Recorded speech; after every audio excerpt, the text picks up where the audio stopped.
3,000 years ago, a man wakes up in a cave. He uses the light to find his way out. And as he looks up at the sky, he realizes that he is made up of the very same thing that illuminates the clouds.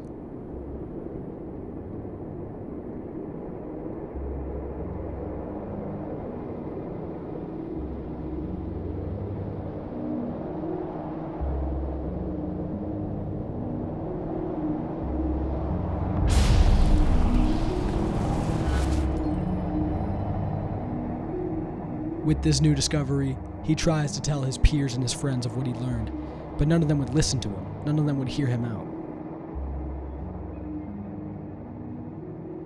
Their judgment was clouded, and smoke filled their minds.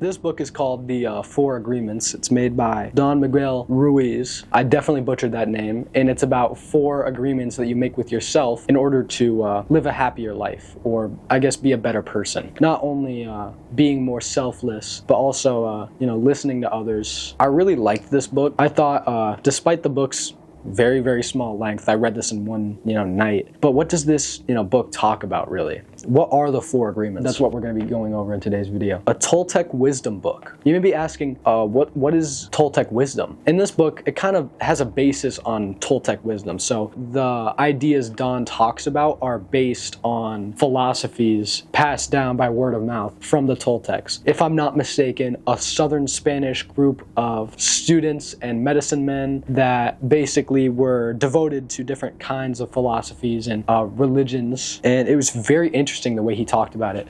The book starts off with this really, really good opening story about a man. He wakes up from a cave, he walks out, and he's kind of surrounded by the smoke from the fire. He gets out of the cave into the clear open sky at night, and he sees all the stars. And he realizes God is in every single living being or inanimate object. God is literally everywhere. And he kind of gets a clear state of mind from that. And the other people in his vicinity, after a long amount of time, they ask him, how can I live like this? And no matter how many times he tried to explain it, it just would not fully get through. So he gave himself the name Smoky Mirror because he's a reflection of other people's lives. And I think that was really complex and hard to understand when I first read it. It makes a little bit more sense now that I'm really thinking about it. The one person who is really experiencing life for what it is has no actual way to articulate it to other people. So he's called Smoky Mirror because even though he is a reflector of other people's,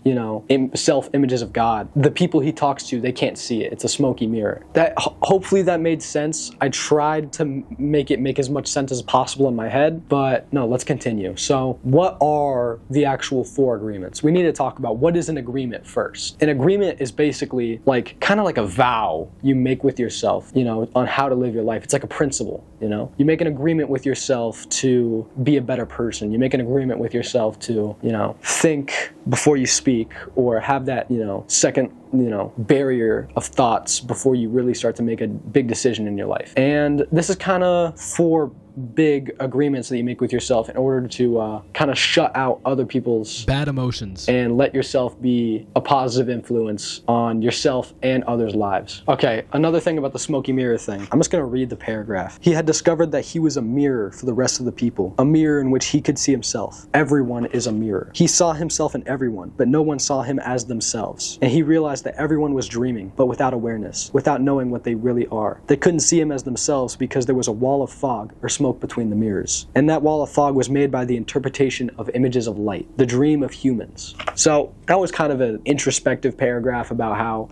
no matter how many times Smoky Mirror tried to explain to other people, they couldn't take what he said at face value, and they only really saw the smoke. They didn't actually see the reflections of themselves. Let's get into the first agreement. Be impeccable with your word. When I first read this, I was like, what could that mean? Be impeccable with your word. So perfect with your word? And that's essentially kind of what that means. He goes into it. The word is the gift that comes directly from God, the gossip of John in the Bible. Speaking of the creation of the universe says, in the beginning was the Word, and the Word was with God, and the Word is God. So that's basically saying your word is extremely powerful. And that's why you need to be very, very, very, very precise and impeccable with it. And impeccable means true and absent of sin, basically. You've read Catholic books or read the Christian Bible, you'd kind of understand where I'm getting at. But this is more of a this book is based on Toltec wisdom, so it's kind of weird that you kind of get that here. But I think it's a very unique take to be perfect with your word.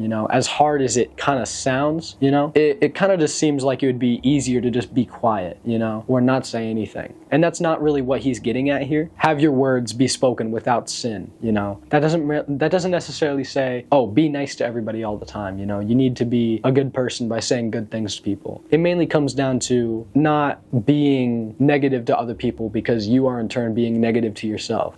It's definitely a more unique take that I've heard. It is pretty true to life though.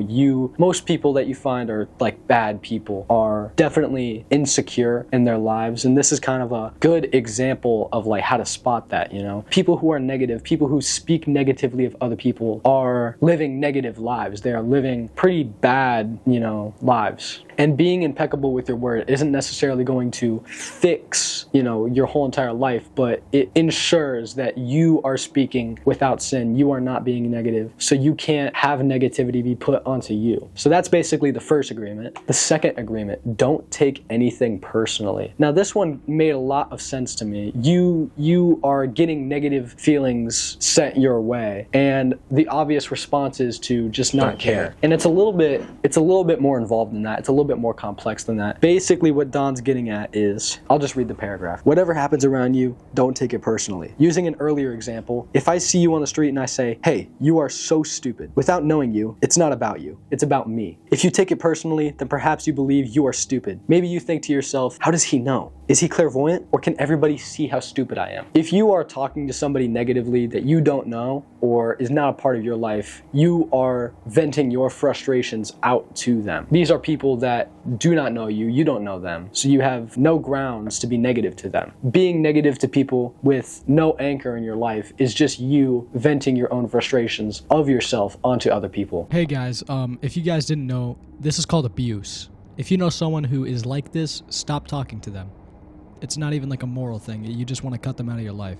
It's kind of the best decision, honestly. I think that's kind of the message that's being sent with this second agreement. If you yourself begin to not take anything personally, you get to understand that people are trying to vent their frustrations onto you by making you feel like a bad person. And by not taking anything personally, it kind of shuts that out and allows you to be a happier person in the process. I didn't really go over this originally, but now that I'm looking over the footage, I feel like it needs to be stated that this could easily be misinterpreted as don't listen to what anybody has to say about you, even if it is negative. You do need to listen to what people say about you. I feel like if you're just purposely shutting people out to make yourself, a happier person, that's really just going to only end up with you having a pinhole focused point of view. You will never actually get to hear other people's worldviews on you or even what they think about you. So I guess that's the only place where my opinion really diverges from the book. I do think it is very important that you do need to hear out what other people's criticisms of you are. Anyways, back to the video.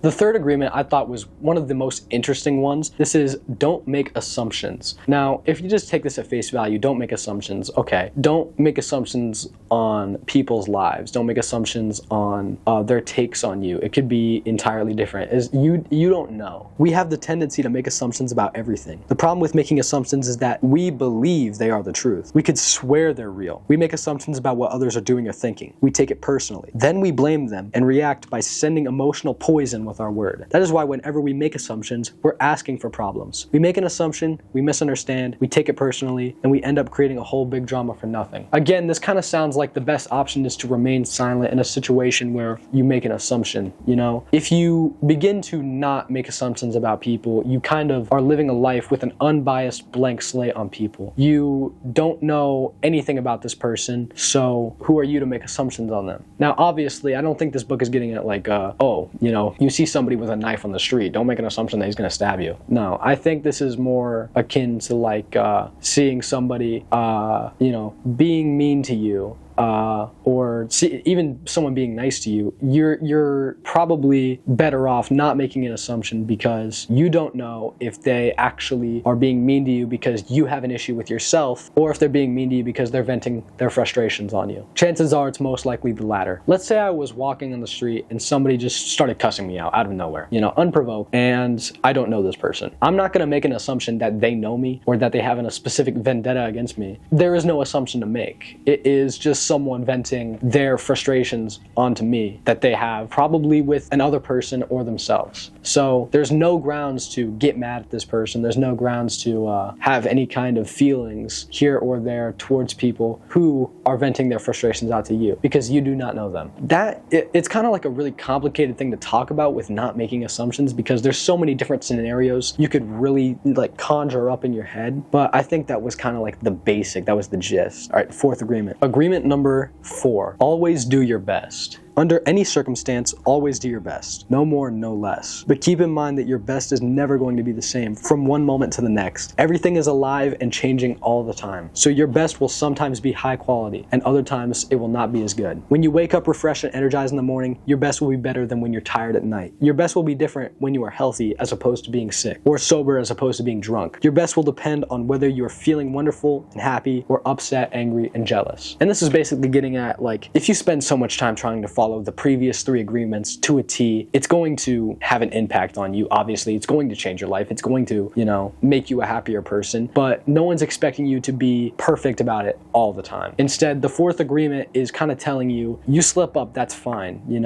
Just try your best at all times to align with these agreements if you really want to be a happier person and have less noise in your life. By following the 4 agreements, you are essentially clearing up that fog, that smoke in your mind, and allowing yourself to live as freely as possible in your own thoughts. This book ends off with a really, really fire.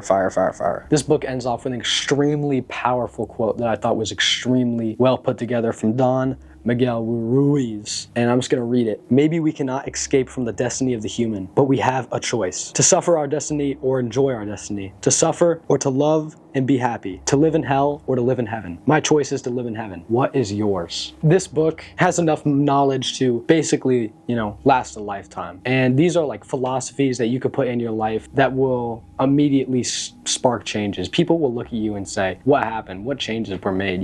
This is something that you can do overnight, and it's just changing your mindset.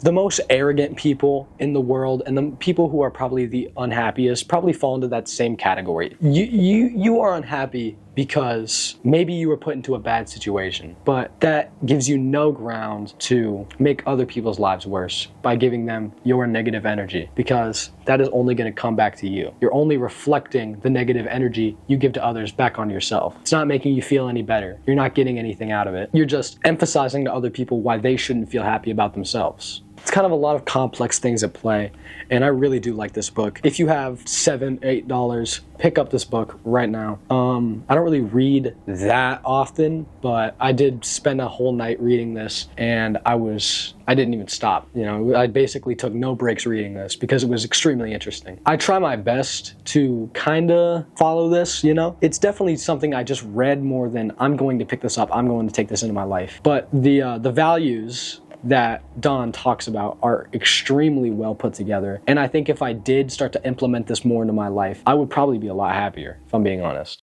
Don't care. Don't care. Still don't care. I don't care.